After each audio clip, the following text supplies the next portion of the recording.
할아버지. 아주 오랜 옛날, 높은 하늘 위에는 하늘나라가 있었습니다. 하늘나라 사람들은 남을 욕하거나 헐뜯지 않고 싸우는 일도 없이 사이좋게 살았습니다. 하늘나라를 다스리는 환인 임금님은 마음이 어질고 슬기로운 분이었습니다. 온 백성들은 임금님을 받들고 따랐습니다. 임금님에게는 여러 명의 아들이 있었습니다. 그 중에서도 환웅 왕자는 글도 많이 읽고 생각도 깊었으며 무척 총명하였습니다. 활솜씨도 뛰어나 어느 누구에게 뒤지지 않았습니다. 사람들은 모두 환웅 왕자를 좋아하였습니다. 어느 날 환웅 왕자는 신하들을 거느리고 산책을 나갔습니다. 그때 구름 사이로 땅의 나라를 보게 되었습니다. 저기 구름 아래에 있는 나라는 참으로 아름답구나. 환웅 왕자가 신하들에게 말하였습니다. 저곳에는 아름다운 산과 들이 있고 인간들이 살고 있답니다. 환웅 왕자는 땅의 나라가 첫눈에 좋아졌습니다. 내가 저 나라를 다스렸으면. 그날부터 환웅 왕자는 땅의 나라에 대한 생각을 떨쳐버릴 수가 없었습니다. 마침내 환인 임금님도 환웅 왕자의 이런 마음을 알았습니다. 어느 날 환인 임금님이 환웅 왕자를 불렀습니다. 너도 이제 컸으니 한 나라를 다스릴 때가 되었구나. 어느 나라를 다스리고 싶으냐? 환웅 왕자는 자기의 뜻을 말하고 싶었으나 조용히 임금님 말씀을 기다렸습니다. 네가 말을 하지 않아도 전부터 네 뜻을 알고 있었다. 땅의 나라 동쪽에는 착하고 순한 사람들이 살고 있느니라. 너는 이제 그곳으로 내려가 잘 다스리도록 하여라. 예, 나라를 잘 다스려 훌륭한 임금이 되겠습니다. 그리하여 환웅 왕자는 땅의 나라로 내려가게 되었습니다. 바람의 신과 구름의 신, 비의 신이 환웅 왕자 뒤를 따랐으며 3,000명이 넘는 하늘나라 군사들이 호위하였습니다. 환웅 왕자와 신하들은 지금의 백두산인 태백산 신단수 아래에 자리를 잡았습니다. 저기가 좋겠구나. 환웅 왕자는 나라의 이름을 신시라 짓고 임금님이 되었습니다. 환웅 임금님은 백성들을 위하여 많은 일을 하였습니다. 바람의 신, 구름의 신, 비의 신에게는 농사를 돕도록 하였습니다. 물이 깊은 곳에는 다리를 놓고 길이 좁은 곳은 큰 길을 내어 마차가 다닐 수 있도록 하였습니다. 그뿐이 아니었습니다.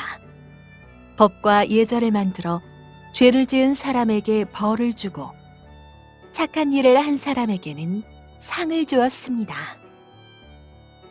환웅 임금님이 나라를 다스리고 나서부터 사람들은 평화롭게 살게 되었습니다. 백성들은 환웅 임금님을 어버이처럼 섬기고 높이 받들었습니다. 환웅 임금님이 오시고부터는 아주 살기 좋은 나라가 되었어요.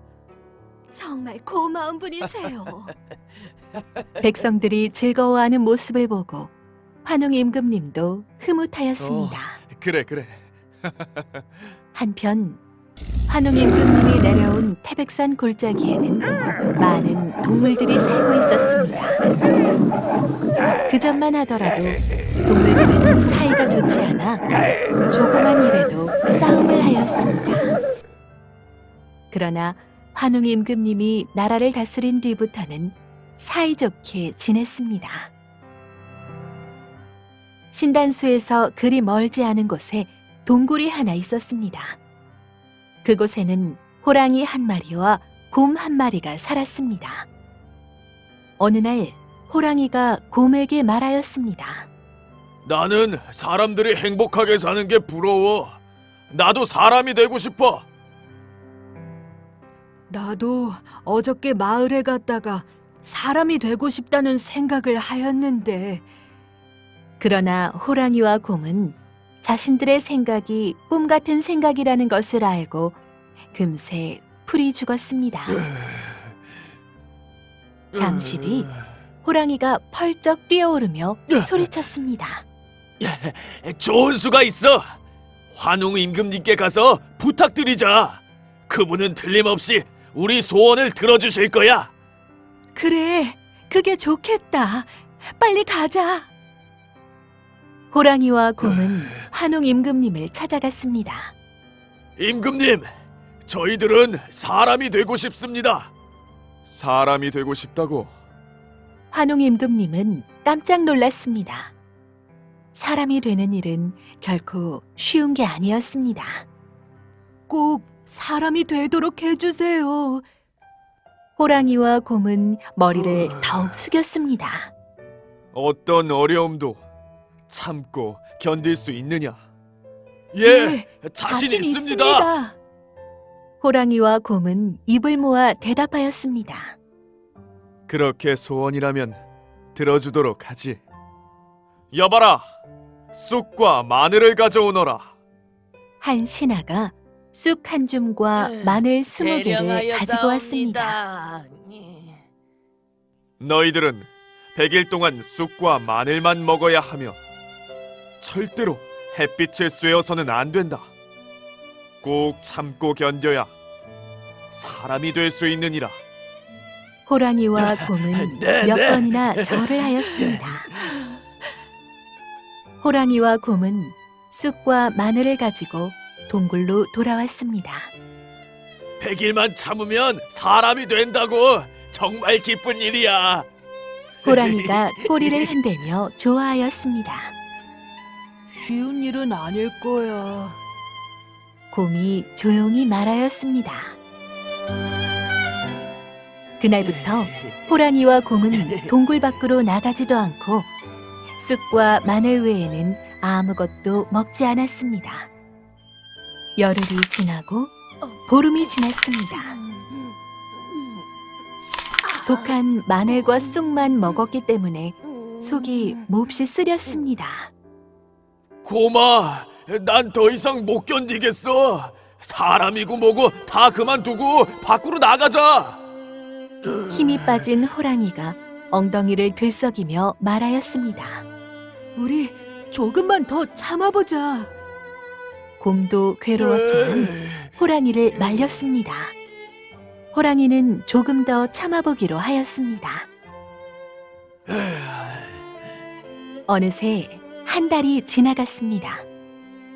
호랑이는 더 참을 수가 없었습니다. 더 이상 못 참겠어. 난 나갈 테야. 호랑이는 동굴 밖으로 뛰쳐나갔습니다. 곰도 나가고 싶었지만 꾹 참았습니다.